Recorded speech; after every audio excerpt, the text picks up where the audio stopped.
Sirotons le houblon, le podcast qui fait glou-glou dans tes oreilles. Salut à tous, c'est Alex du podcast Sirotons le houblon. On se retrouve aujourd'hui pour un nouvel épisode et je suis en compagnie de Jocelyn à la brasserie Effet Papillon. Salut Jocelyn. Salut.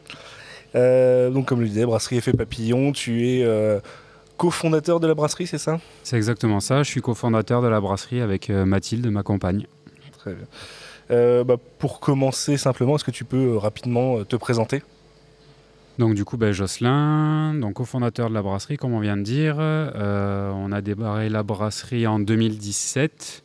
Et puis, pour ma part, du coup, j'étais brasseur salarié avant qu'on démarre l'aventure. J'ai bossé aux 3 brasseurs sur 2 sites, Avignon Le Pontet et Lyon Écully. Et voilà, on a gentiment attendu que Mathilde finisse ses études de manière à pouvoir lancer l'aventure avec chacun notre bagage d'études, plus le bagage brassicole en ayant bossé au 3B. Donc la brasserie, avec Mathilde, vous l'avez donc fondée en 2017. Et ce que tu disais, c'est qu'avant de créer la brasserie, toi, tu avais fait un parcours, donc si j'ai bien suivi, dans un master en droit de la vigne et du vin. J'ai fait mes petites recherches avant et tout.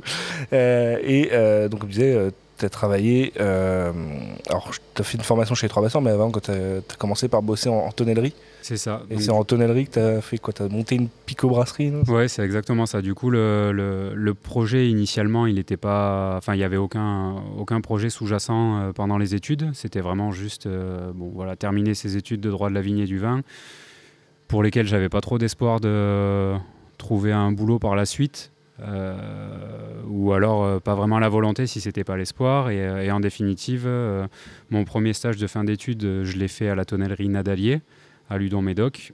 Et comme ça faisait pas un temps plein, le sujet pour lequel il m'avait recruté, il m'avait proposé de faire un mi-temps qualité juridique, on va dire, et un autre mi-temps fabrication, dans un premier temps d'une picobrasserie, de manière à faire des essais bière et bois.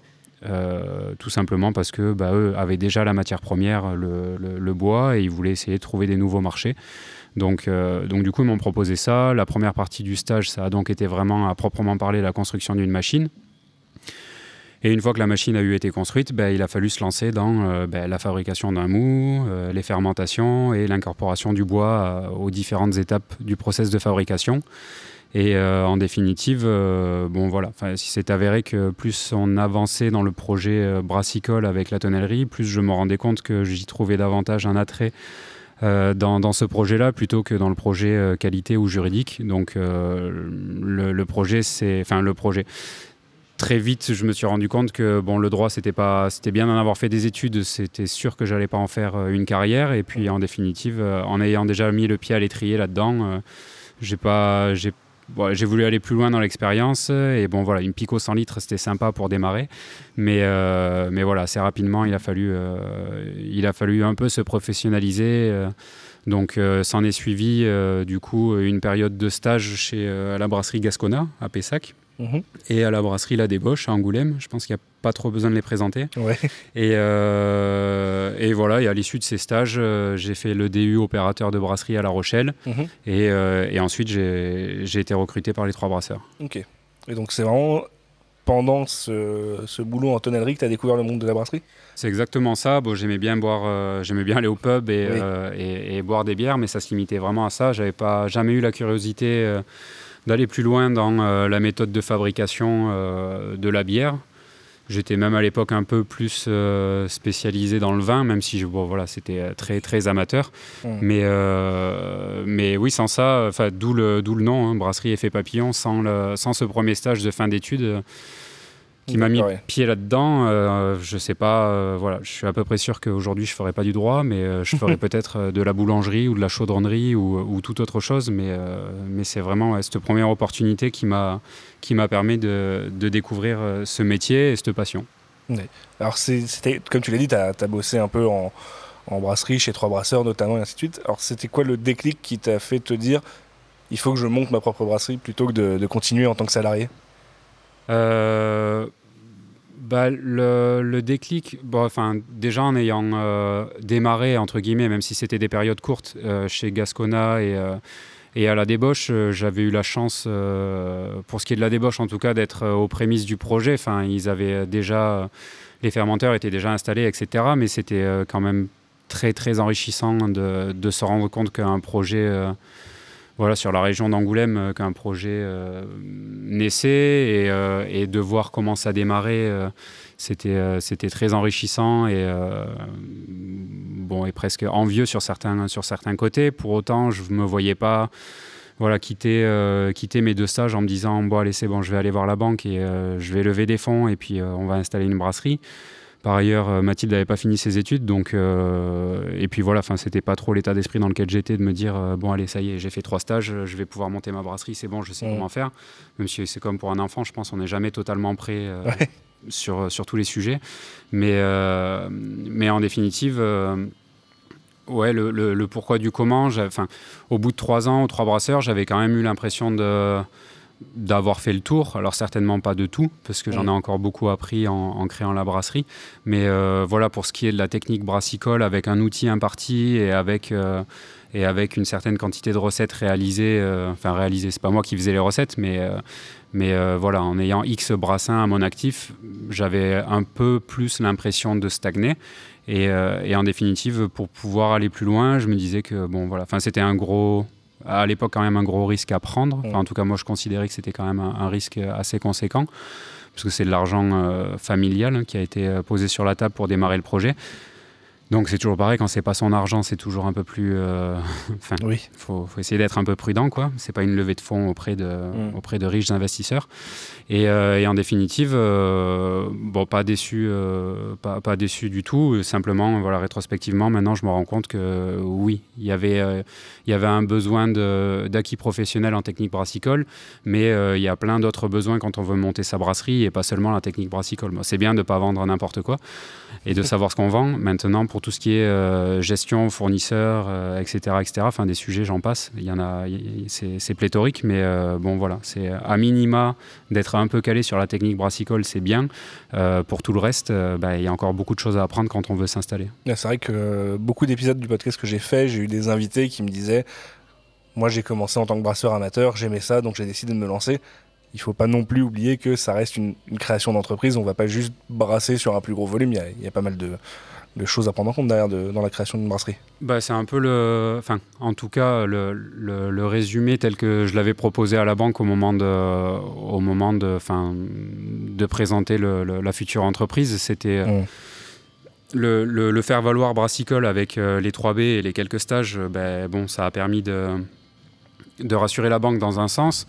Maintenant, après, tout ce qui est charte graphique, heureusement il y a Mathilde à la brasserie, mais tout ce qui est charte graphique, étiquette, si on veut pouvoir proposer des éphémères et pas avoir quelque chose de trop qui stagne de trop, tout ce qui est aspect juridique, création d'entreprise, les douanes, la gestion, la compta, les SIG, tout ça c'est vrai que c'est des aspects qui sont...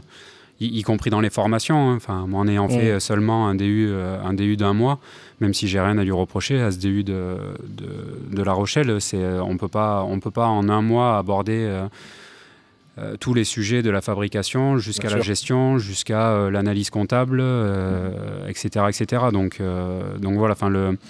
On va dire que le seul point qui a été suffisant à l'époque vis-à-vis de la banque, le seul point sur lequel je pouvais rassurer la banque, c'était surtout le point sur le savoir-faire déjà acquis et des tableurs Excel à foison pour essayer de faire la preuve par A plus B que ça va fonctionner. Mais c'est vrai que avoir une base brassicole, c'est pas mal. Et puis après... l'esprit bien fait ou alors la capacité d'apprendre rapidement de ses erreurs, parce que tout le monde en fait, on fait partie des gens qui ont fait des erreurs au démarrage. C'est un peu une remise en cause perpétuelle de manière à apprendre de ses erreurs et essayer d'être un peu toujours en mouvement et suffisamment souple pour rebondir à chaque fois qu'on nous oppose une contrainte, quoi. Je reviens juste sur les 3 brasseurs, parce que tu disais que tu as travaillé 3 ans, c'était à quelle époque Wow. On est en 2023. grossièrement, hein, ça devait être 2015, 2015, non même pas 2014, 2017. Oui. Donc à une époque où je pense que maintenant, on sait que maintenant les trois brasseurs, ils ont quand même un peu suivi le tournant de la craft. Ils proposaient des recettes éphémères. Je pense que c'était peut-être pas le cas à cette époque-là. C'était beaucoup moins. Ouais, c'était, il y avait, enfin, c'est sûr que à l'époque où moi j'y bossais, je veux pas dire de bêtises, mais je pense qu'on était à de l'ordre de une éphémère par trimestre plus la bière du brasseur. Et des éphémères qui du coup étaient relativement traditionnelles. Ouais, et proposées par la maison mère, c'était. Oui. À l'époque, c'était, il y avait quand même la liberté pour les brasseurs sur les sites de faire une bière soumise à validation forcément pour éviter de se retrouver avec des trucs comme on peut voir dans des brasseries ou que même nous on sort parce que voilà, c'est à la mode, et des jus de houblon qui ont du sens, mais qui ont moins de sens pour une structure comme les trois brasseurs, chose que je peux comprendre. Mais c'est sûr que là, voilà, aujourd'hui, pour être encore en très très très bon terme avec les trois brasseurs, c'est sûr qu'aujourd'hui, là, il y a plus de liberté, il y a plus d'éphémères proposés, ils se sont clairement mis à la page sur les éphémères. Enfin, voilà, moi, à l'époque où j'y étais, on faisait une bière de Noël, une bière de mars, on faisait des bières, somme toute, traditionnelles, y compris dans les éphémères. Et là, quand je vois ce qui sort, c'est sûr qu'on n'est plus dans les mêmes propositions, quoi. Du coup, en lançant la brasserie Effet Papillon, ça n'a pas été peut-être un point un peu plus complexe de créer des recettes si tu n'avais pas l'habitude de le faire chez Trois Brasseurs? Non, pas vraiment, parce qu'en définitive, en tout cas, je parle pour la brasserie Effet Papillon, on n'est pas une brasserie visionnaire des futurs styles qui auront... de toute façon, la retourne, je sais pas... J'ai pas vocation à dire qu'est-ce qui sera à la mode dans l'an prochain ou dans 5 ans, mais je veux dire, la retourne, là, quand on voit que les bières traditionnelles, les vieux styles reviennent à la mode, etc., même si c'est un peu difficile à vendre, c'est c'est la mode, ça tourne. De toute manière, j'ai pas l'impression que le marché français soit un gros marché initiateur de nouveautés. On est quand même... beaucoup de brasseries sont quand même, enfin nous inclus, je nous inclus là-dedans, sont largement inspirés de ce qui se fait outre-Manche ou outre-Atlantique. Donc il y a cette pression en moins qu'on avait au démarrage de se dire si on regarde à l'ouest ce qui se fait aux États-Unis, on aura déjà X années d'avance, sans avoir la prétention que les premières IPA ou les premières NEPA qu'on est sorties étaient du niveau de ce qui se faisait aux États-Unis à l'époque où on a démarré. Mais en attendant. J'ai pas l'impression que le marché français soit tant initiateur de nouveautés, donc en définitive, et après les techniques, de toute manière, il y a beaucoup à s'enrichir en discutant entre collègues brasseurs.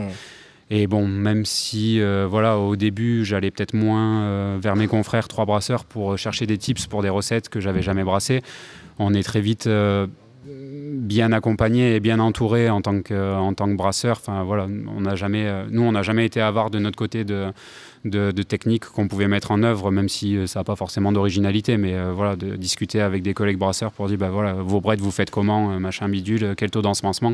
Il n'y a pas de problème à répondre à ce genre de questions. Et la contrepartie, c'est que quand on a des questions à poser aussi sur je dis n'importe quoi, ton infusion de verveine ou quoi, tu l'as fait à quel moment, quel grammage par litre, etc. On sait très bien qu'il n'y a pas une brasserie qu'on peut appeler, il y en a plusieurs.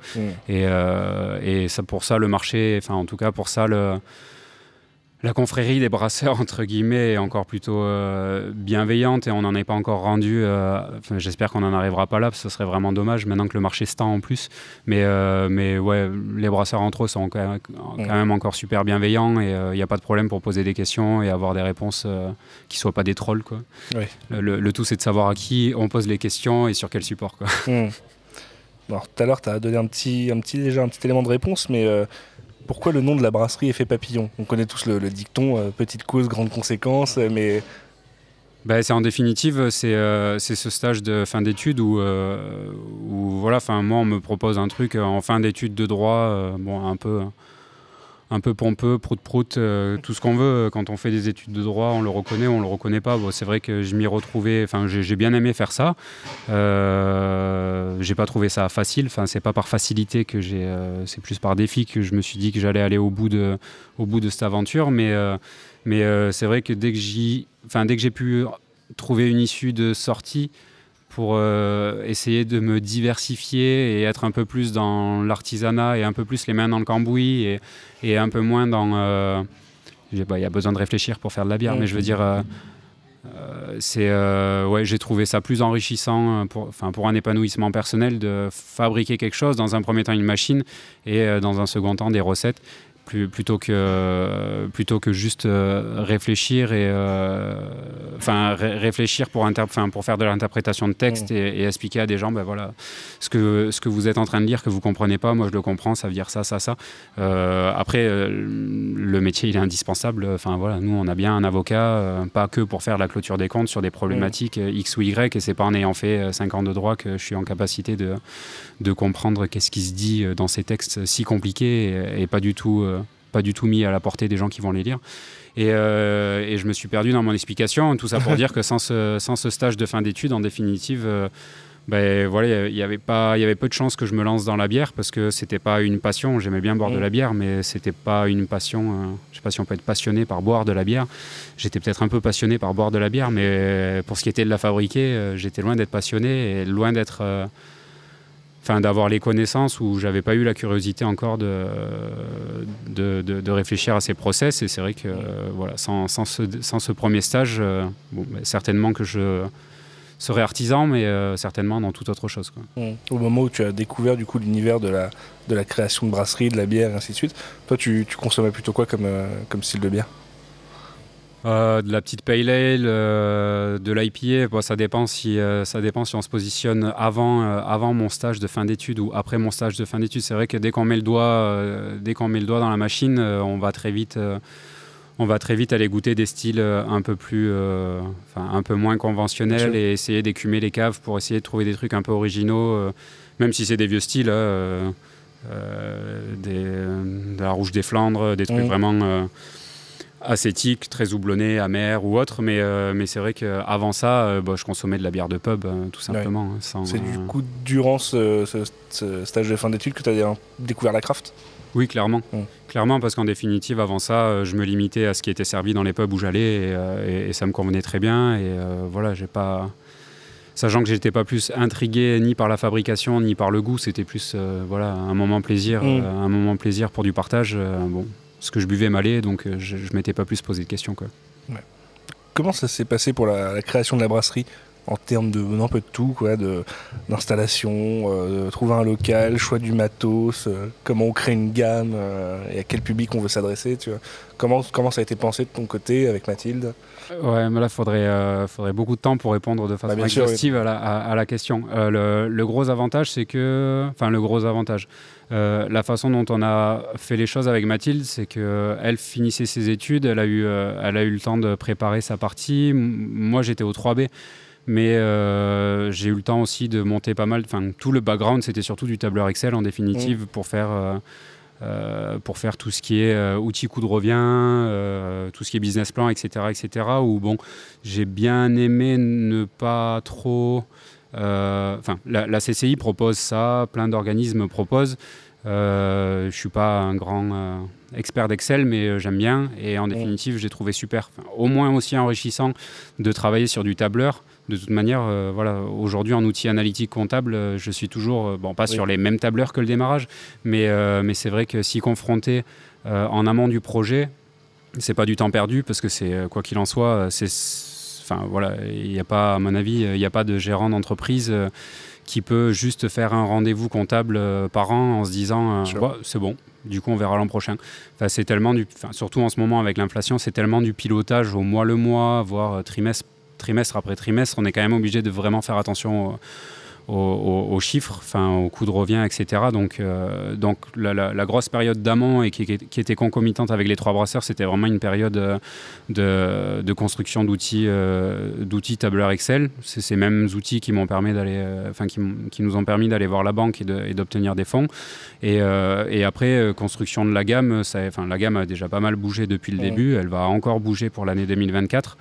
Même si on sort d'une période relativement stable, mais je crois que la première gamme, c'était une American Pale Ale, une India Amber Ale, un Porter Et je crois que c'était ça. Non, il devait y avoir d'autres refs, mais bon voilà, le porteur, on l'a très vite sorti de la gamme parce que ça tournait pas. En dehors du porteur, toutes les autres refs, il y avait une bière de blé, mais qui était houblonnée aussi, genre une wheat pale ale, une wheat IPA. Enfin, pas amère, c'est pas une wheat IPA, mais du coup, on s'est aussi très vite rendu compte que en dehors de ce porteur, tout le reste tournait autour du houblon. Et de par le fait qu'on était en refermentation bouteille, très rapidement, on s'est rendu compte que c'était bien si on mettait du houblon. Maintenant, on n'arriverait jamais à en extraire la quintessence de par le fait qu'on soit en refermentation en bouteille. J'ai toujours pas les tips pour y arriver, hein, donc s'il y en a qui savent faire, je suis plutôt envieux. Maintenant, on est en ISO, mais bref. Mais voilà, après, construction d'une gamme, mais où on s'est très vite, une fois confronté au marché, on s'est très vite rendu compte qu'il allait falloir la remanier. Tout ce qui était partie graphisme avec Mathilde qui a trouvé un super graphiste pour nous aider à concevoir la charte graphique et les premières étiquettes. Les seules étiquettes que Mathilde n'a pas fait, c'est les 4 ou 5 premières qui ont été sorties pour la brasserie. Et après, toute la partie commerciale sur laquelle on n'est quand même pas très bon, Mathilde et moi, et c'est pour ça que la première personne qui nous a accompagnés et la première personne qu'on a recrutée, c'était pour l'aspect commercial. Et où là, vraiment, même si à l'époque, c'était beaucoup plus facile, j'ai envie de dire, qu'aujourd'hui, de par le fait qu'il y ait moins de concurrence et que... et pour tout un tas de sujets, c'est vrai que aller chercher du client, c'est vraiment l'aspect peut-être qu'on avait le plus négligé. Sur un tableur Excel, c'est très dur. Je me souviens encore du nombre de jours de prospection par semaine au vu de l'outil de production qu'on avait. Du coup, ça permettait de faire X prospects par jour avec un taux de transformation à X%. Ça permettait de se dire, et avec un panier moyen de temps, ça permettait de se dire, toutes les semaines, on va rentrer ça comme nouveau client, etc. etc. Il s'est avéré que c'était faux de bout en bout. Tout est faux quand on construit un prévisionnel. Mais alors, la partie commerciale, c'était vraiment la partie où on était... le plus à côté, mais vraiment loin. Même si on a réussi à le rattraper d'une manière ou d'une autre assez rapidement en rentrant chez des distributeurs, chose qui n'était pas trop escomptée au démarrage. Mais voilà, j'en passe parce qu'il y a plein d'autres sujets, mais en définitive, l'amont est assez important et c'est vrai que le temps... S'il y a des gens qui écoutent ce podcast et qui se disent sur quoi est-ce que je dois axer mon temps libre, si j'en ai, pour monter mon projet, énervez-vous sur du tableur Excel pour du prévisionnel, franchement, parce que après, si vous n'avez pas le background brassicole, essayez de vous coltiner des bouquins illisibles pour comprendre comment faire de la bière, quoi. Ou vous faites des stages dans des brasseries, mais vraiment la partie analytique et compta, vu comment les marges sont serrées en ce moment et vu comment les prix sont volatiles, je pense que c'est vraiment pas du temps perdu de consacrer pas mal de temps à ça au démarrage. Après, vous voulez établir sur une gamme, je considère qu'il n'y a pas besoin de 6 mois pour établir une gamme, et puis de toute manière, passer 6 mois à établir une gamme pour se rendre compte au bout de 3 mois de création qu'il faut la remanier, là pour le coup, ça sera pour moi un peu du temps perdu, quoi. A contrario, monter des tableurs Excel, comprendre comment ça fonctionne, la compta, et avoir un outil de pilotage qui soit un peu puissant, entre guillemets, je trouve ça... en tout cas, ça permet de pas trop aller dans le mur. C'est toujours plus utile à long terme, en tout cas. Ouais, de se rendre compte quand on va dans le mur, ce qui est pas mal. Ouais. Quel était le public qui était visé du coup au lancement de la brasserie? Parce qu'on était dans une période, on disait 2017, où la craft avait déjà connu, on va dire, c'est peut-être sa première vague en France d'installation de brasserie, mais on n'était peut-être pas encore non plus dans les brasseries qui étaient à orientation très public beer geek à cette époque-là. Toi, quand avec Mathilde, vous avez lancé la brasserie, c'était quel était l'objectif d'aller chercher quel genre de style, quel public C'était quand même assez polissé, peut-être un peu trop polissé au démarrage. On a toujours... je pense que c'est toujours un peu l'étiquette, abstraction faite des brettes ou des produits un peu chelous qu'on sort. Mais le leitmotiv au démarrage, c'était quand même de faire en sorte de rendre des produits inconnus avec des noms à consonance anglophone, accessibles pour des clients qui sont des clients lambda, tes parents, mes parents, des gens qui n'ont pas forcément vocation, qui ont toujours été chercher leur bière au supermarché sans se poser la question parce qu'il y avait écrit une marque et bleu, blanc, rouge dessus et ça leur convenait. Et voilà, c'était juste sans grande prétention au démarrage se dire on va essayer de rendre ces produits-là accessibles ou d'être la Xème brasserie supplémentaire à faire ce genre de produit en essayant de pas négliger la qualité, en essayant de pas tromper le consommateur parce que quand on écrit un style sur une bouteille, on fait en sorte de respecter le BJCP, enfin des trucs où certaines brasseries s'en contrefoutent. Non, enfin, je pense qu'on essaye quand même d'être droit dans nos bottes et il n'y a pas de cahier des charges. Enfin, le seul truc qu'on peut faire valoir par rapport au style, pour moi, c'est vraiment ce BJCP.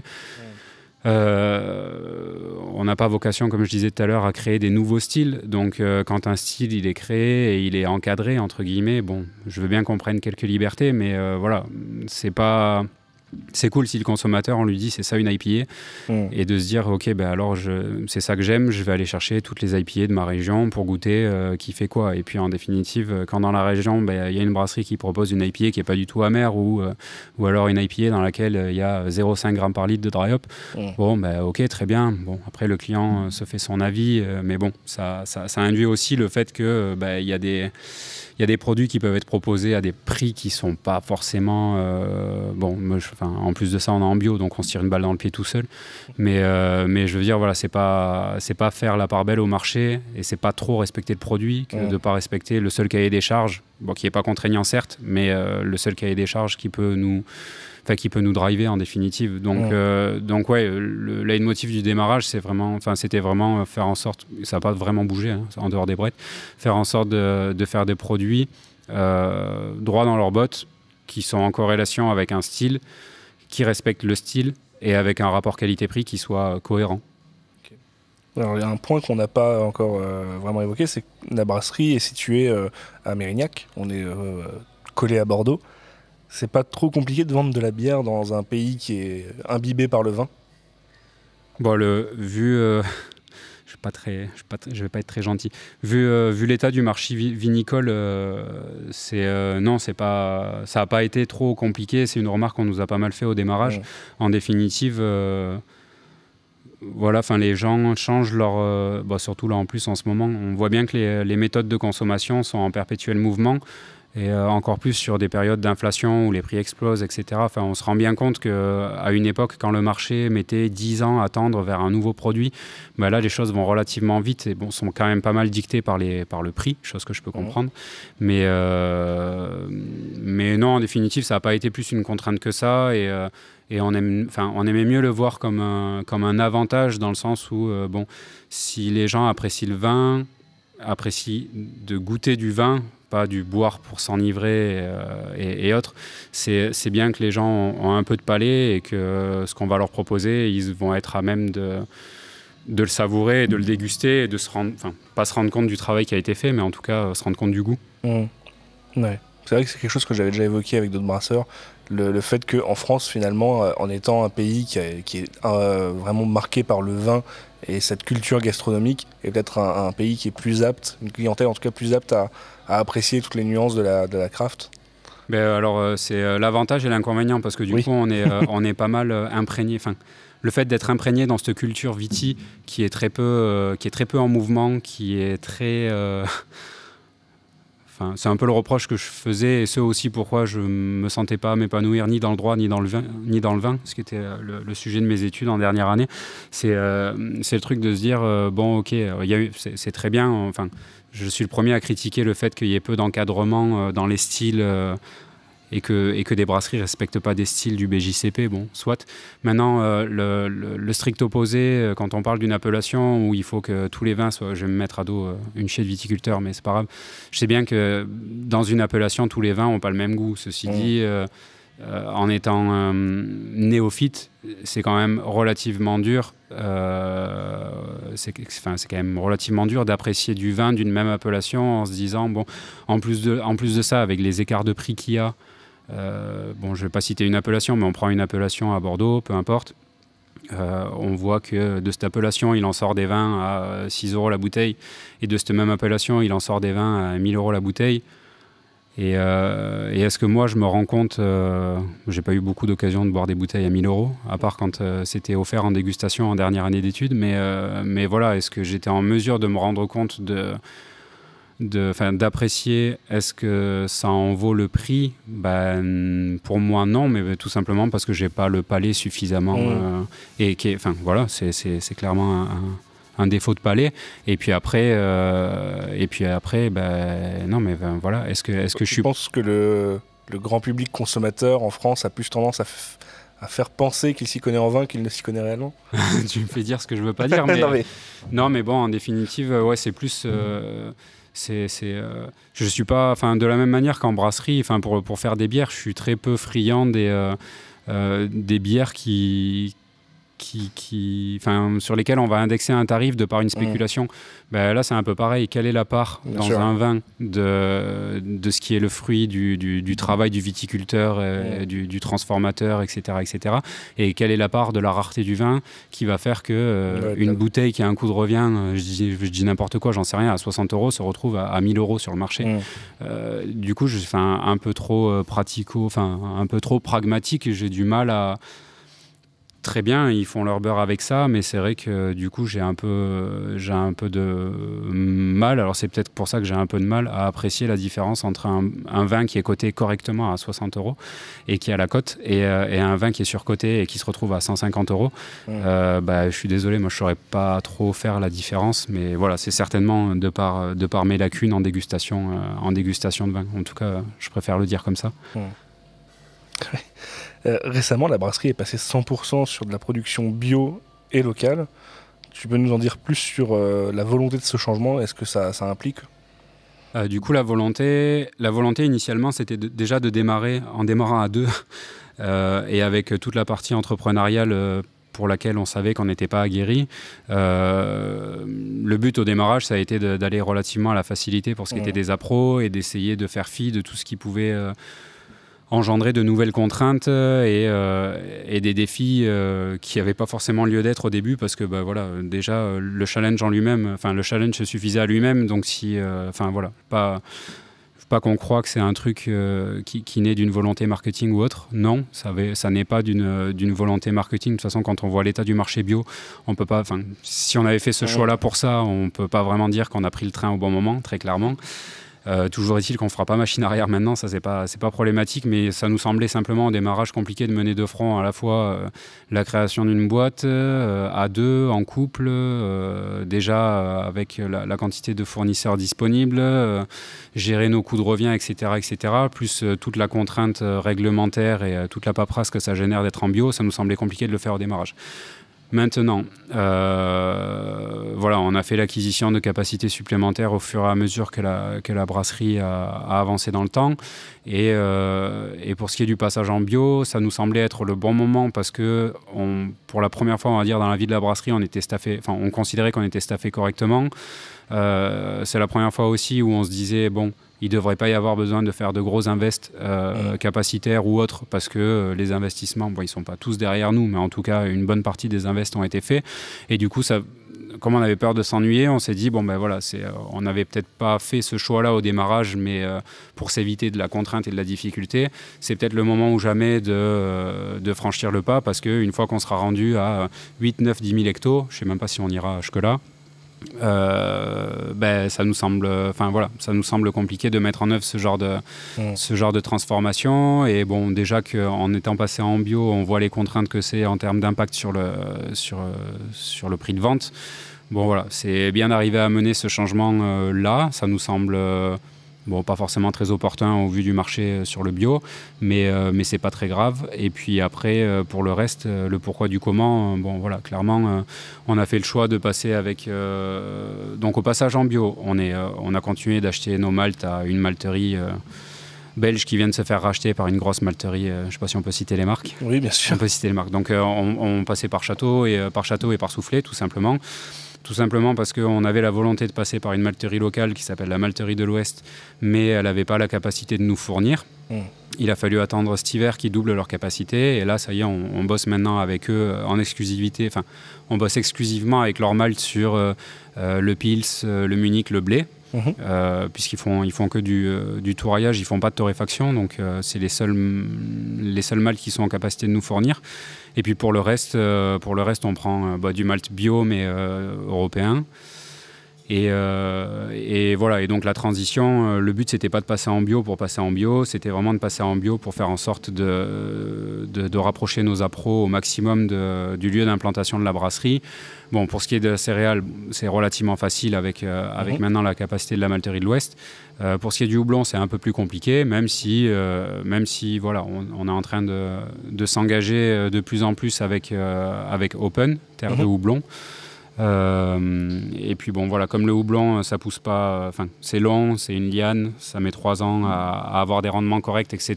Elles ont un bon aperçu de leur capacité sur les années à venir, donc on est en train de gentiment s'engager avec elles. Et bon, de par la croissance, on se désengage pas de Yakima, pour ne pas les citer, mais voilà, on essaye en tout cas pour ce qui est des recettes qui nécessitent pas de houblon américain, il n'y a pas de raison qu'on passe pas par des houblonnières locales, et on est très content de bosser avec Open. Et après, pour le reste, on sait qu'on ne peut pas se passer de houblon américain sur X style. Donc oui, on va continuer de faire des IPA avec du mosaïque et du citra américain, même si il nous tarde que des houblonnières françaises arrivent à en sortir et du plus que correct, de manière à pouvoir se détacher au maximum de ce marché américain et faire en sorte de faire si c'est pas du local, du français, quoi. Bien sûr. Depuis la création de la brasserie, donc en 2017, la brasserie elle-même a quand même pas mal évolué. Maintenant, il y a un beau local, on a 3 cellules différentes, il y a eu l'installation d'une nouvelle embouteilleuse il y a à peu près 1 an, et un local à part, là où on est en ce moment pour enregistrer, qui est le bar Effet Papillon. Autour de tout ça, il y a quand même une gamme, on l'évoquait tout à l'heure, permanente, qui est assez resserrée. Si je dis pas de bêtises, il y a une lager maintenant qui est pareil, assez récente, c'est peut-être la dernière venue de la gamme. Oui. Il y a la Pale Ale, la IPA, l'Amber Ale, la Wheat Ale et un Stout. La Stout, ouais. C'est quoi la proportion de la production entre gamme permanente et éphémère? Gamme P, ça va être quand même, si je dis pas de bêtises, de l'ordre de 75% du volume. Et tout confondu, fût, bouteille, si on prend l'intégralité de nos gammes, le lager et l'IPA en fût doivent représenter 55% de notre volume. Okay. Donc la gamme permanente est relativement resserrée. L'offre n'est pas pléthorique sur la gamme, mais voilà, telle qu'elle, elle suffit à elle-même. Et bon, de toute manière, c'est elle qui nous permet d'aller tirer les volumes, quoi. Et après, si je peux rebondir sur l'évolution dans les locaux, etc., c'est vrai qu'on a eu l'opportunité, et surtout beaucoup de chance. Et là, c'est vraiment une chance parce que c'était impossible de le prévoir. On a eu la chance de démarrer avec une cellule déjà carrelée, ce qui était un gros avantage, déjà avec des drains au sol, déjà avec une arrivée de gaz, sachant qu'on a une salle de brassage, on chauffe gaz, on chauffe direct. Tout ça, c'était tout ça à la limite. C'était dans le cahier des charges du bâtiment qu'on recherchait. On a juste trouvé le bâtiment en adéquation avec notre cahier des charges. Par contre, pour ce qui est des locaux supplémentaires, c'est vrai qu'on a eu la chance d'être accompagné par notre bailleur qui nous a laissé prendre les locaux les uns derrière les autres, même si là aujourd'hui il nous dit stop. Et puis je sais plus, mais en 2017 avec un local de 360 mètres carrés, et puis 2019 on a doublé la superficie avec le local mitoyen, et puis 2021 on a pu prendre un autre local qui maintenant fait office de stockage, tout à la clim, et en même temps on a pris la cellule du bar. Donc, mais là, c'est vraiment un concours de circonstances. C'est vraiment. Parce qu'en plus, tout est au même endroit, à peu de choses près. Et le bar qui est un peu en face, mais sinon, c'est. Ouais, tout est collé, quoi. Mais là, c'est vraiment un concours de circonstances. Et bon, on peut dire qu'on a été très, très, très chanceux parce que si on avait encore. Clairement, s'il avait fallu prévoir un déménagement au bout de 2 ans, ça aurait été compliqué, quoi. Et là, on a juste de la chance. Il faut bien que ça arrive de temps en temps. Je voulais évoquer aussi un peu la brasserie au travers de ces brassins éphémères et des bières éphémères qui sortent, parce qu'il y en a quand même un petit paquet. Alors c'est peut-être pas aussi prolifique que les brasseries comme Piggy qui va te sortir 4, 5, 6 éphémères par peut-être semaine limite, mais il y a quand même de quoi faire. J'ai l'impression que le leitmotiv de la brasserie dont tu me parlais tout à l'heure, de faire des choses simples, accessibles, se retrouve quand même également dans la gamme éphémère. Alors, on va avoir des recettes parfois un peu plus exubérantes ou engagées, mais sans être non plus à faire des des bières à la pizza comme Mogwai ou des bières au Schtroumpf comme Iron. Donc ouais, c'est quoi la vision au travers de cette gamme éphémère? C'est pareil, c'est peut-être d'aller faire découvrir de nouvelles choses à un public que vous avez déjà touché avec votre gamme permanente, ou il y a autre chose? Non, ouais, c'est clairement ça. Alors après, certains diront qu'on ne veut pas se mouiller, et c'est peut-être un peu la réalité aussi. Ou alors qu'est-ce qu'on peut entendre d'autre comme critique? Non, ouais, qu'on veut pas se mouiller, ou qu'on veut être, qu'on n'est pas très novateur. Disons que, on a suffisamment. J'ai l'impression qu'avec le programme Barrique, on a déjà de quoi, entre guillemets. On a déjà un faire-valoir avec les barriques qui est vraiment super. C'est rien en volume, c'est rien en chiffre d'affaires, mais par contre, ça a permis à la brasserie de décoller en termes de renommée, et vraiment, on ne regrette pas ce choix-là. Et ça nous permet vraiment de nous amuser avec des grammages, avec des styles qui sont vraiment là pour le coup... qui n'ont pas ni queue ni tête, mais où on va vraiment pouvoir engager des trucs très acides, très très fruités, ou qu'est-ce. Et puis en définitive, sur la gamme, on essaye de rester un peu droit dans nos bottes, et puis pas forcément aller chercher l'exubérance, mais en plus de ça, maintenant avec le passage en bio, si on veut essayer de faire des trucs qui se vendent, parce que voilà, à l'effet papillon, on est content de ce qu'on vend, mais on sait très bien que... j'ai une équipe en prod qui parfois aimerait faire des trucs un peu plus exubérants, et c'est vrai que je mets pas les deux pieds sur le frein, mais à contrario, si on sait pas les vendre, ou si on sait pas les vendre à un prix qui permette au moins de rembourser ce que ça coûte, je suis un peu plus sceptique sur, je sais pas, je deviens vieux con peut-être, mais en définitive, ouais, voilà, il y a déjà tellement de quoi faire entre les vieux styles qui reviennent un peu à la mode. Là, on fait un Lichtensteiner. Là, t'es en train de, on va pas le dire, t'es en train de boire un Berliner Weiss. Ouais, qui est un Berliner Weiss en plus sans. Vraiment sans adjonction. C'est vraiment revenir au style un peu comme historique. Historique. Lichtensteiner, voilà, je suis pas sûr qu'il y ait beaucoup de brasseries qui s'amusent à en faire. Et bon, tu vois, c'est aller chercher. On va peut-être chercher l'exubérance dans ce genre de style où on sait très bien que ça va être relativement dur à vendre, surtout quand tu mets un prix en face où oui, c'est de l'artisanat et c'est du bio, donc ça va peut-être piquer les yeux pour certains. Et puis mine de rien, c'est tous ces styles un peu exubérants, ces bières hors normes, souvent elles arrivent à marcher auprès d'un public restreint, et parce qu'elles sont produites par des brasseries qui ont une renommée pour ça. Quand tu n'as pas, quand t'es pas connu pour faire des bières avec des styles un peu loufoques, c'est peut-être compliqué d'arriver sur ce marché-là et de réussir à le vendre. Après, de toute façon, pour ce qui est bière à la pizza, bière au schtroumpf, bière au cassoulet, au kebab, je vise personne, hein, David, mais non, mais clairement, on n'a pas cette renommée-là, et je comprends très bien qu'il le fasse, et je lui fais aucune critique, mais c'est vrai que j'y trouverais moins un épanouissement en proposant ce genre de bière, clairement. Et puis après, pour le reste, ouais, voilà, c'est vrai que quand tu t'appelles Piggy, Popin, Opirode, j'ai pas peur de citer les noms, il y a aucun problème avec ça. C'est moins dur d'être... non, c'est pas moins dur, c'est faux. C'est juste qu'ils ont réussi à aligner les planètes de manière à vendre les produits qui leur ressemblent. Et chez eux, ça matchait très bien. Et s'ils arrivent à les vendre au prix auquel ils les vendent, tant mieux. Et c'est super. Et heureusement qu'on a des brasseries comme ça qui nous tirent vers le haut. Et si de notre côté, on est un peu moins exubérant, voilà, ça nous permet de sortir des bières de style traditionnel, et où en définitive, à quand je vais lancer une pique, à quand Piggy va sortir une bière tradie du style une bonne Rohrbier, une bonne bière fumée, ou un bon truc. Voilà, c'est pas leur truc. Bien sûr, ouais. Et nous, faire des gros jus de houblon. C'est marrant parce que des fois, ils tendent à des trucs comme ça, mais je pense que c'est tellement peu commun pour eux que ça passe en dessous des radars. Et tu vois, ils ont fait un Lichtensteiner justement il n'y a pas si longtemps que ça, ou l'année dernière, je sais plus. Ouais, je sais même pas. Mais c'est un truc, je pense que quasi personne n'en a entendu parler. Alors ça devait être des volumes aussi qui étaient incomparablement moindres par rapport à leur Neipa ou double Neipa. Mais, comme ils ont même pas connu pour ça, au final, je pense que ça passe un peu au-dessous des radars. Tu vois, tu me l'apprends. De la même manière que toi, si jamais tu te mettais à faire une bière au Schtroumpf, justement, je pense que Ça parlerait pas à grand monde, quoi. Si c'était en festoche ou quoi, si c'était une bière qu'on proposait en festoche, on arriverait carrément à en faire parler. Mais non, mais tu vois, tu me l'apprends pour la Liechtensteiner chez Piggy, du coup, ma pique, elle vaut rien. Mais en définitive, non, mais après, c'est bien. Si toutes les brasseries devaient se ressembler et sortir les mêmes bières, etc., je pense que le marché tendrait à s'appauvrir.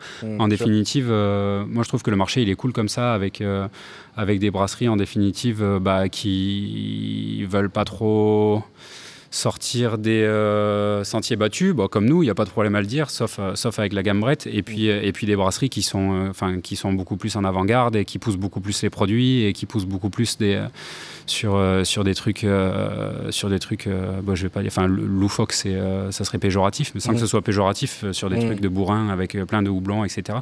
En même temps, s'ils font ça, si c'était pas bon ou si ça se vendait pas, ils se remettraient en question. C'est bon et ça se vend. Là, ça serait, je vois pas pourquoi ils devraient changer les styles qu'ils fabriquent, de la même manière que nous. Je considère que c'est bon et ça se vend. Ouais, mais alors, donc, cela dit, tu as évoqué des brasseries, notamment Piggy, Popin, Opirode, qui se sont bien fait connaître, entre autres pour leur bière houblonnée. Récemment, on vous a vu aussi sortir des bières houblonnées. Il y a eu une première série avec une IPA et une IPA, une DIPA, qui était d'ailleurs pour la première série en canette, un choix qui a été abandonné depuis. Mais en tout cas, moi, à titre personnel, sur les dernières houblonnées que j'ai pu goûter d'effets papillons, il y avait notamment la série de l'année dernière où il y avait eu Mega Giga Iota, avec une IPA, double IPA et une triple IPA. Moi, j'avais trouvé ça super bien fait, ultra accessible dans le sens où ça représenterait très bien le style. On va ce que tu disais, le leitmotiv de la brasserie, ça représentait parfaitement le style sans être non plus trop contraignant pour un public non initié et à des tarifs tout à fait convenables. Alors pour que les tarifs restent convenables, on fait plus de canettes, tout simplement parce qu'on n'a pas l'outil. C'était la question. Alors du coup, pourquoi avoir commencé à faire une vague en canette et avoir abandonné ce choix-là? Alors du coup, le choix il est relativement simple. Quand on a voulu vraiment démarrer à faire ce genre de style, on était encore en fermentation bouteille, donc c'était inenvisageable de faire ce genre de style en fermentation bouteille. Il s'est trouvé qu'en même temps sur le marché arrivaient Los Bocaneros ou Remplis-moi ou d'autres faiseurs à façon d'encanage. Et puis en définitive, on a bossé avec eux, on a fait quelques séries avec eux. Et puis en définitive, entre-temps, on est passé en ISO. Entre-temps, on a acheté un beau bébé qu'il faut qu'on fasse tourner, dans lequel il faut qu'on fasse passer des bouteilles parce qu'il faut amortir le matériel. Et puis surtout, c'est toujours pareil, c'est le constat de... on s'est fait un peu des sueurs froides sur les premières NEIPA qu'on a conditionnées en bouteille, et puis il s'avère que il y a vraiment aucun problème de tenue dans le temps, il n'y a aucun problème de rendu gustatif, il n'y a aucun problème d'oxydation. Je dis pas qu'il n'y a pas une bouteille de temps en temps qui sort oxydée, c'est bien évidemment, mais je veux dire, c'est toujours pareil. Faire un format canette. On a fait le choix d'acheter une belle ligne d'embouteillage. Si on avait fait le choix de faire de la canette, on aurait peut-être acheté une embouteilleuse plus petite et une encanneuse en même temps. Il se trouve que le choix a été grandement orienté de par l'ergonomie qu'on voulait y mettre. Et voilà, on préférait acheter une ligne complète avec un dépal et une encaisseuse plutôt que d'acheter une embouteilleuse seule, mais où il faut 2 opérateurs en entrée et 2 opérateurs en sortie, plus une encanneuse où il faut 3 opérateurs en entrée et 4 en sortie. Voilà, on était, encore une fois, peut-être un peu trop pragmatique.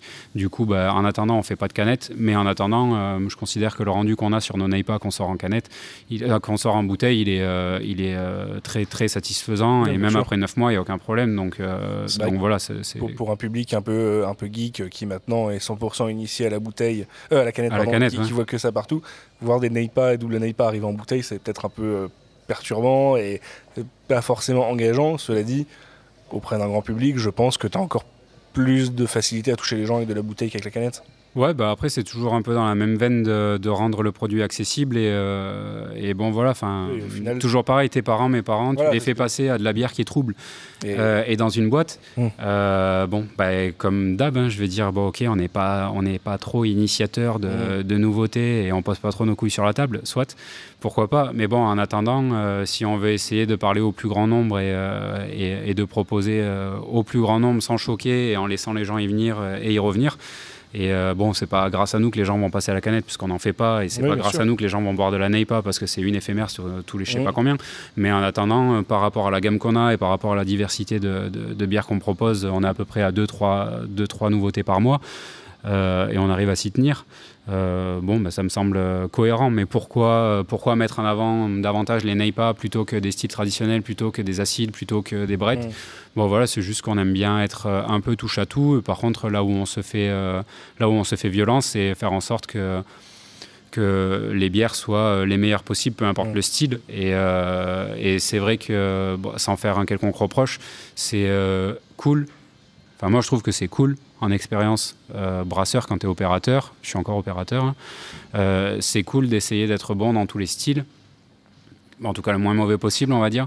Et je trouve ça cool aussi d'exceller dans un style comme Piggy avec le houblon. Mais je trouve ça encore plus enrichissant. Et c'est peut-être pour ça que je retranscris peut-être un peu trop aux équipes, mais je trouve ça encore plus enrichissant d'essayer de comprendre la mécanique de la fabrication d'une bière sur un panel super exhaustif de bières, de diversité de bières, plutôt que d'être expert d'un style de bière. Ça ne veut pas dire que parce qu'ils sont experts de NEIPA, ils ne savent pas faire autre chose. Je sais très bien qu'ils savent faire. Enfin, tu leur fais brasser tout ce que tu veux, ils sauront le sortir proprement. Mais c'est vrai que nous peut-être qu'on y trouve plus notre compte. Et je pense que ça permet aussi aux clients de s'enrichir peut-être davantage en ayant, sur un panel d'éphémères qu'on propose, en ayant la possibilité de goûter à peu près à tout. Oui, bien sûr. Et puis pour englober un peu tout ça, on parlait du fait que avec tes bières, tu aimais bien t'adresser aussi à un public assez généraliste, en tout cas pas forcément initié et aller chercher le grand public. Piggy, à côté de ça, ils font des NEIPA en canette qui touchent un public bière geek. Autant aller chercher ces mêmes bières, mais sur un autre créneau. C'est quitte à faire des NEIPA, autant les faire découvrir à d'autres personnes et pas aller sur un marché qui est peut-être déjà presque saturé. Déjà saturé. Je sais pas. Après, je pense que Piggy, de toute manière, ils vont avoir vocation à, puisqu'on parle d'eux, à vraiment faire en sorte que le style et la canette se démocratisent à 200%. Et en ça, ils sont plutôt... en ça, ils ne sont pas tout seuls, mais je veux dire, en ça, ils sont plutôt novateurs et pour le coup, ils prennent le risque et je pense que ça va vraiment payer et c'est cool pour eux. Mais non, à côté de ça, nous, ça nous va bien. Voilà, style, ouais, pourquoi pas. Aller toucher, et après, c'est toujours pareil, aller toucher les bières geeks. Du coup, ok, alors on n'est pas en canette, du coup ça va être plus compliqué. On est en bio, donc déjà ça rajoute une contrainte, pas de rapport qualité-prix, mais en tout cas de qualité des ingrédients qu'on touche. Et puis tout un tas de facteurs, alors qu'en définitive, si on veut toucher le geek s'il veut boire une rêve chez nous, il peut boire de la brette, il n'y a pas de problème. C'est justement là où j'allais en venir, c'est que en fait, il y a une dernière gamme qu'on a juste évoquée, mais dont on n'a pas encore parlé, qui est celle qui a fait un peu la notoriété de la brasserie auprès de ce public beer geek, qui est la série des brettes. Alors, est-ce que tu peux juste nous en dire un peu plus sur cette série, comment elle est déjà née, comment ça a démarré, ça a démarré avec Clément d'Anosteke, au Festival de Lyon en 2018, je dirais, quelque chose comme ça. Où avec Mathilde on faisait un peu on a bu tout un tas de bières tout au long du festival. Et puis on a bu beaucoup de houblon, beaucoup de jus de houblon. Je sais pas si à l'époque il y avait beaucoup de NEIPA, je pense qu'il n'y avait pas tant de NEIPA que ça, mais on a bu beaucoup de trucs qui nous semblaient se ressembler les uns des autres. Et puis avec la contrainte qui était la nôtre de refermentation bouteille, on était bien fan de ces produits super houblonnés, mais on voyait surtout pas comment le mettre en œuvre sans avoir trop de déperdition aromatique. Donc en définitive, moi je me suis surtout attardé sur, je sais pas si à l'époque ça s'appelait les Wild Le, mais je me suis surtout attardé là-dessus sur des bières sauvages d'Anosteke. Et c'est vrai que ça a été un peu la révélation par le goût et par le fait que c'était aussi différenciant et aussi différent de tout ce qu'on avait pu goûter. Et j'ai trouvé ça cool qu'une brasserie comme Anosteke arrive sur un festoche comme ça, alors qu'ils peuvent proposer tout ce qu'ils veulent comme style. De toute manière, ça sera bien fait. Il n'y a pas de souci, mais d'arriver sur un festival comme ça en proposant ce genre de produit, moi à l'époque j'avais été complètement subjugué et par le produit et par la brasserie qui les sortait. Et voilà, en plus ça permettait de mêler les barriques dans tout ça, ça permettait de donner encore plus un sens à l'implantation qu'on avait à Mérignac à côté de Bordeaux, etc. etc. Donc en fait, on a fait le point sur le trajet retour, on était en mode ok, le marché est en train de grossir, il y a de plus en plus d'acteurs, le niveau tire vraiment, vraiment vers le haut. C'est quoi nos faiblesses? C'est le fait qu'on était en refermentation en bouteille, c'était pas très compliqué à identifier. C'est quoi l'avantage qu'on a? On est à Bordeaux, on veut bien faire passer des saloperies dans notre embouteilleuse, ok, on va prendre le risque.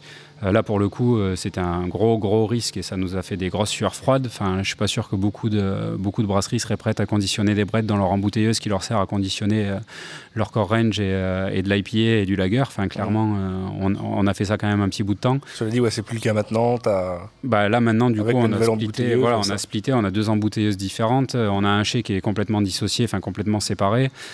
Tout ce qui se passe dans le chai, une fois que ça sort de là, c'est conditionné. Enfin, je veux dire...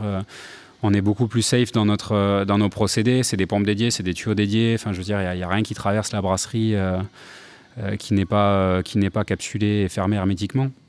Mais du coup, voilà, on rentre de ce festival et on voit ce projet-là grandir un peu dans nos têtes avec Mathilde en se disant, il faut arriver à se différencier en faisant du houblon dans une embouteilleuse atmosphérique. Je vois pas trop comment.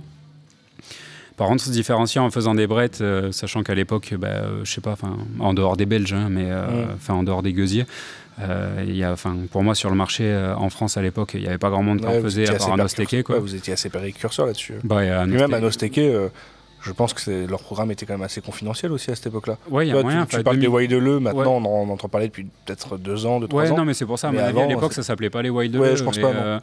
Mais ils en sortaient déjà, des brettes. Et de toute façon, on trouve toujours. Enfin, on n'a jamais été précurseur au point d'être les premiers à faire quoi que ce soit. Non, bien sûr, mais je veux dire, en trouver l'inspiration avec Clément et avec Anosteke qui est vraiment une super boîte et quand je disais qu'on pouvait bien s'entendre avec des brasseries et où là il n'y a aucun problème d'entente si on a des questions à peser, on sait qu'on peut les poser et en définitive on a pas mal axé là-dessus et là aujourd'hui c'est un chai les brettes c'est un chai avec je sais pas 155 barriques et 4 gros contenants, 2 foudres et 2 cuves tronconiques bois et en définitive c'est cool quoi. Et c'est cool d'être vraiment aussi méticuleux et pointilleux dans ce qu'on fait en cuve en inox avec des saccharos normales, la diastase si on va faire de la saison ou quoi ou qu'est-ce. Et puis se dire que là sur le programme barrique, vraiment il n'y a pas vraiment de limite en termes de coût. C'est sûr que c'est confortable de pouvoir travailler comme ça. Après on fait en sorte de pas se foutre de la gueule des gens sur les tarifs qu'on propose aussi. Mais on a vraiment pris ce qui nous semblait être le contre-pied à l'époque où tu avais toutes les brasseries naissantes qui voulaient sortir du houblon, du jus qu'il faut boire dans les 3 mois, etc. Et à contrario, la brasserie Effet Papillon qui n'a rien compris, qui fait des bières qui font vieillir 8 mois dans des barriques alors que c'est le démarrage du projet, donc ça fait beaucoup d'argent qui dort et avec des bières qui sont limite meilleures au bout d'1 an et demi. On trouvait le contre-pied plutôt rigolo et en définitive le marché nous l'a plutôt bien rendu. C'est un pari qui s'est révélé pas forcément un mauvais choix puisque on voit que les Wild c'est quelque chose qui a vraiment explosé là, sur ces 2-3 dernières années. Ouais, alors du coup, c'est vrai que j'ai du mal à suivre. C'est cool maintenant qu'il y ait des brasseries qui se montent et qui font que ça. Je me souviens de, je sais plus, pas des chutes cascades aux États-Unis ou une brasserie, je sais plus, pendant le CBC où j'avais été visité, il y avait que des vinaigres à boire à l'époque. J'étais pas du tout prêt avec un palais beaucoup trop néophyte pour ce genre de produit. Et je me demandais quand est-ce que ça allait arriver en France, ce genre de brasserie, parce que j'avais du mal à imaginer quel pourrait être le marché. Et puis en définitive, voilà, ça se fait bien et je trouve ça courageux comme des brasseries qui se montent et qui font que des lagers. Des brasseries qui se montent et qui font que des sauvages. Je trouve ça cool, audacieux et super enrichissant pour le marché, quoi. Donc c'est cool. Pour toi, là, actuellement, ça représente quoi la gamme Brett c'est aussi bien en termes, je sais pas, commercial que toi personnellement je peux pas négliger le fait que ça peut que prendre une grosse part dans mon affect vis-à-vis de la brasserie parce que quoi qu'il en soit, c'est ce qui nous a fait décoller en termes de renommée. Ce qui est non négligeable et puis ce qui était le pari initialement d'arriver à se différencier, donc vraiment content que ce projet-là ait pu aboutir et arriver à l'objectif, qui était l'objectif initial. Et puis en définitive, pour le reste, quelle part ça a, ça représente rien. Hein. Des fois, enfin, on nous prend quand même pas mal pour des ovnis. Immobiliser 200 mètres carrés pour foutre des barriques et une embouteilleuse qui dort parce qu'elle tourne une fois par trimestre. Enfin, c'est beaucoup d'argent immobilisé, mais voilà, enfin, pour rien au monde. Et même si demain on devait déménager, la part impartie aux brettes et aux sauvages, j'aimerais bien qu'elle puisse grossir à la même, avec la même envergure que la brasserie, quoi. Je trouve ça cool. Puis de la même manière, on fait toujours pas d'export. Voilà, moi, exporter notre lager, ça serait vraiment un non-sens, mais exporter notre IPA de la gamme, ça serait un non-sens de la même manière. Les seuls... Enfin, je trouve que c'est un peu nos seuls produits avec une vraie valeur ajoutée qui peuvent pas, en l'occurrence, être brassés, ou qui ont une typicité telle que, oui, c'est dur d'en trouver. Tu peux pas en trouver dans les 25 brasseries régionales de la région d'à côté, quoi. Ouais, donc, pour toi, c'est un style, c'est une gamme qui est imprégnée quand même du terroir local. Ouais, et puis c'est surtout la seule gamme qui aurait vocation à être exportée pour moi si jamais demain on devait partir à l'export, quoi. Parce que pour le reste, je trouverais ça... on peut pas... Enfin, je vais mettre des gens à dos, parce que si un jour on exporte de notre IPA, on va nous dire oui, mais je me souviens, tu avais fait un podcast, tu avais dit que tu n'enverrais pas ton IPA en Belgique ou je sais pas où. Ouais, envoyer notre IPA en Belgique, il y a certainement pléthore de brasseries belges qui sauront la faire mieux, tout simplement, parce qu'une fois qu'elle sera rendue là-bas, elle aura fait du transport, elle aura fait ci, elle aura fait ça, etc. etc. A contrario, faire voyager nos brettes, alors en Belgique, ça va être le faux exemple, parce qu'avec les cantillons et les tilquins, etc., ils ont de quoi faire avec ce genre de style, mais bon, voilà, nos brettes, ça n'a rien à voir avec de la tilquin, et ça n'a rien à voir, c'est pas du simili gueuse, quoi. Ça a encore rien à voir, donc ouais, c'est peut-être en ça où on a été un peu, pas précurseur parce qu'on n'a pas été les premiers, mais où en tout cas on a voulu vraiment insister, et où je pense qu'on a bien fait, parce qu'en définitive on reçoit quand même pas mal de coups de fil pour nous demander quels sont les tips pour nos brettes, et je suis content de les partager, je trouve ça cool. Et je reviens du coup maintenant là au local où on est dans le bar. Alors le bar qui a été ouvert il y a 2021. Ouais, il y a 2 ans, ça. L'été, ouais. Ça avait une importance particulière d'ouvrir un bar. Alors on n'est pas vraiment sur un taproom dans le sens où t'as pas la vue sur les cuves. Cela dit, on est littéralement à 20 mètres de la brasserie en face. C'était vraiment volonté d'ouvrir à côté de la brasserie et d'avoir un bar dédié à la brasserie. Ouais, non, ça on avait, on s'était, rétrospectivement, s'il fallait refaire l'effet papillon en sachant ce qu'on sait aujourd'hui, certainement qu'au lieu d'avoir l'équivalent de 8, 9, 10 000 hectos de capacité, peut-être qu'on se serait limité à 2 ou 3 000 hectos de capacité, mais avec un bar qui dépote dès le début. Il se trouve que le choix, on l'a pas fait comme ça au démarrage, et même si on regrette rien, s'il fallait refaire, on referait certainement ça différemment. Quand on a vraiment installé convenablement le chai, etc., on s'est posé la question d'ouvrir justement le bar au pied des barriques. Et puis comme les barriques, c'est super gourmand en emplacement au sol, etc., on a eu l'opportunité de prendre un Xème local, donc celui dans lequel on est là. Et oui, ce qui nous semblait... Déjà, ce qui nous semble cool, vraiment, dans la vie de tous les jours, c'est de se dire que les bières qu'on vend, elles passent dans notre bar. Le fait qu'elles passent dans notre bar, si on a on est toujours content d'avoir des retours clients quand quelque chose ne va pas. On est surtout content de se rendre compte, mais pourquoi ça ne va pas ? Parce que nous, moi je vais au bar, j'essaie de me tirer une panne du produit pour lequel tu me dis que ça ne va pas. Je te confirme, ça ne va pas. Ça permet de se rassurer sur pas mal de trucs. À contrario, des fois, tu as des retours, ça va pas. Ouais, peut-être que la bière, elle a pris un coup de chaud. Ouais, parce que là, nous, on l'a au bar. Elle a fait de notre stockage à la clim, au bar à la clim, et il n'y a pas de problème en l'occurrence. Donc, ça permet quand même de creuser pas mal les sources de problèmes, qui peuvent être liés aussi à toute autre chose que du transport ou un coup de chaud. On est quand même sur des produits non pasteurisés. Mais après, pour le reste, ce qui est cool, c'est que les gens puissent... goûter en face de la brasserie, quoi. Le nombre de gens qui passent la tête avant d'aller au bar pour voir les cuves et tout, c'est super gratifiant. Alors l'équipe de la brasserie ne fait pas du bar, mais on y va quand même assez souvent, et c'est vrai que c'est quand même super gratifiant d'avoir les gens en direct qui te parlent de la bière, qui te parlent de la bière que tu fabriques, et qui sont contents d'en boire et qui trouvent le lieu cool, et qui sont contents d'en profiter. Clairement, c'est super gratifiant, Et maintenant qu'en plus de ça, la brasserie fait plus du tout de vente aux particuliers, en définitive, c'est le seul lien qu'a la brasserie avec le consommateur final. Sauf à aller en ville ou quoi que ce soit, mais je veux dire, là, ça permet d'avoir sur place du client pour récolter des avis et demander aux gens qu'est-ce qu'ils en pensent. Donc non, c'est super. Enfin, on trouve ça cool. Le seul truc dommage, mais voilà, à l'heure actuelle, ça aurait pas été envisageable de faire autrement parce que la brasserie c'est trop gourmand en place. Mais c'est de pas avoir une vue sur les cuves, quoi. Mais bon, c'est le jeu. On a fait avec ce qu'on avait comme locaux disponibles. Une fois de plus, on a déjà été suffisamment chanceux pour avoir cette cellule qui se libérait pile poil au bon moment, et c'est déjà super comme ça, quoi. Ouais. Est-ce que tu penses que là, actuellement, en 2023, pour quelconque brasserie qui se lancerait, avoir un bar ou au moins une taproom sur le lieu, c'est quelque chose d'indispensable dans la création d'une brasserie ? Moi, mon avis, c'est que si on devait rebrousser chemin et remonter à 2017, on le ferait comme ça. Mais si on devait monter une brasserie aujourd'hui, on axerait peut-être la brasserie sur du quasi 100% consommation sur place.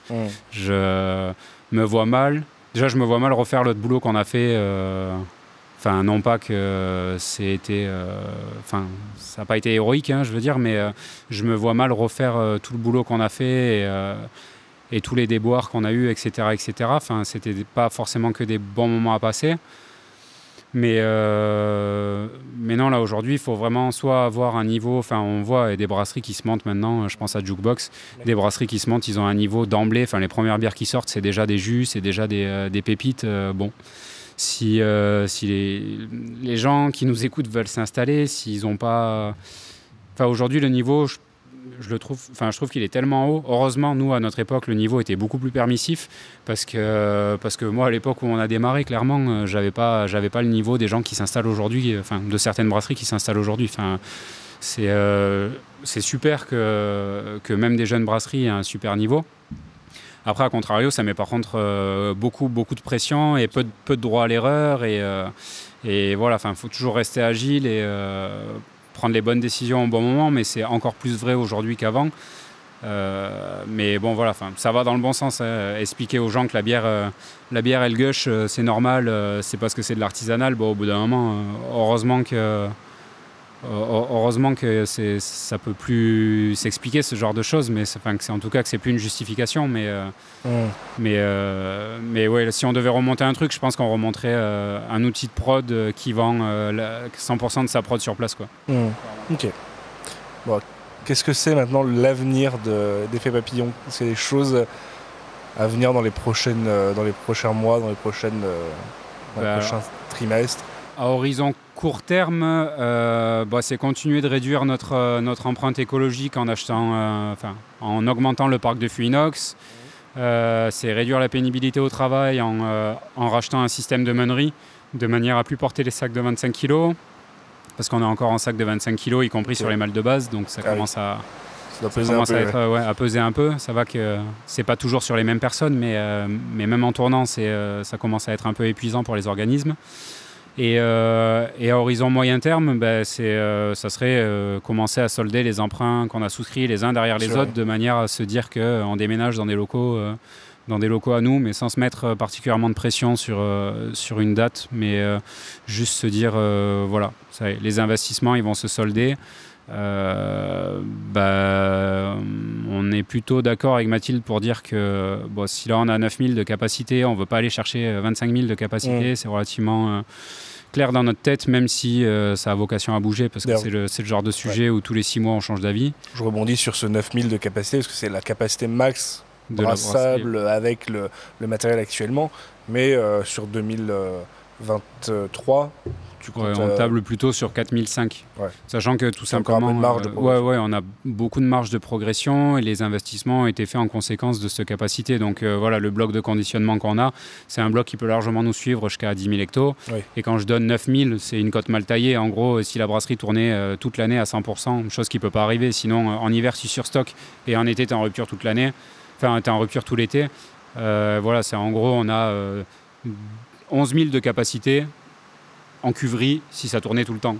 Maintenant sur le réalisable entre guillemets, sans externaliser du stockage, avec les locaux qu'on a, etc. Je pense qu'on peut aller chercher 8000 sans trop de problèmes. Et le matériel est là, avec toute la partie meunerie. Ça va aussi réduire la pénibilité et on devrait pouvoir y arriver. Après, voilà, on ne se met pas la rate au courbouillon pour y arriver. La situation financière est stable, c'est toujours très fragile en termes de trésor, mais comme toute boîte qui progresse, enfin toute boîte qui fait de la transformation et qui progresse, je pense que là il n'y a personne, enfin encore plus dans l'artisanat et encore plus sur cette période d'inflation. Mais voilà, enfin on a encore tous les feux au vert par rapport à la banque. Tout le monde nous fait confiance, on n'a pas besoin d'investisseurs, on n'est toujours pas à la recherche d'investisseurs. C'est très bien comme ça, si ça peut le rester, c'est encore mieux. Et voilà, nous ce qu'on veut, là où on veut arriver à aller, c'est à un horizon où on n'a pas besoin encore de quadrupler l'effectif, de quadrupler la capacité, etc. Enfin, je suis toujours très, pas circonspect, mais je suis toujours très dubitatif parce que je donne un avis qui est le mien. Mais les boîtes comme Brickhouse qui naissent et qui explosent du jour au lendemain, je suis dubitatif parce que personnellement, je me verrais pas, je ne sais pas comment ils font humainement, mais moi j'y arriverai pas à doubler du staff d'une année sur l'autre. Enfin, quand on voit comment on essaye d'intégrer les gens et la moindre personne supplémentaire, ce que ça génère, etc., en termes d'intégration, en termes de connaissance de l'état d'esprit de la boîte, etc., je vois vraiment, nous on n'y arriverait pas, on ne saurait pas le faire, cette croissance. Donc ça c'est pareil, il en faut pour tous les goûts, il en faut pour toutes les boîtes. Le tout, c'est qu'on ne se mette pas en danger. Ce n'est pas le cas. On ne se met pas en danger, il n'y a pas de problème. Donc, on va continuer de croître à allure constante et très lentement par rapport à certains. Mais ça, ce n'est pas très grave. Et puis voilà, si l'effet papillon, dans 10 ans, c'est une brasserie qui s'est remis une salle d'emprunt, mais pour être propriétaire de ses locaux, avec encore un peu plus d'équipement, avec plus d'ergonomie, etc. Mais voilà, pas pour aller chercher des 50 000 hectos, c'est pas notre volonté. D'accord, super. Moi, j'ai fait à peu près le tour de ce que j'avais abordé. Je sais pas si toi, il y a des points en particulier que tu aurais voulu aborder pour clôturer. La bise aux brasseries que j'ai citées, parce que pour le coup, c'est des gens avec qui on s'entend bien. Ouais. Et en tout cas, merci beaucoup, Jocelyn, pour l'accueil et pour le temps. Merci à vous. Et on se dit à bientôt. Yes, à bientôt. Allez. Salut.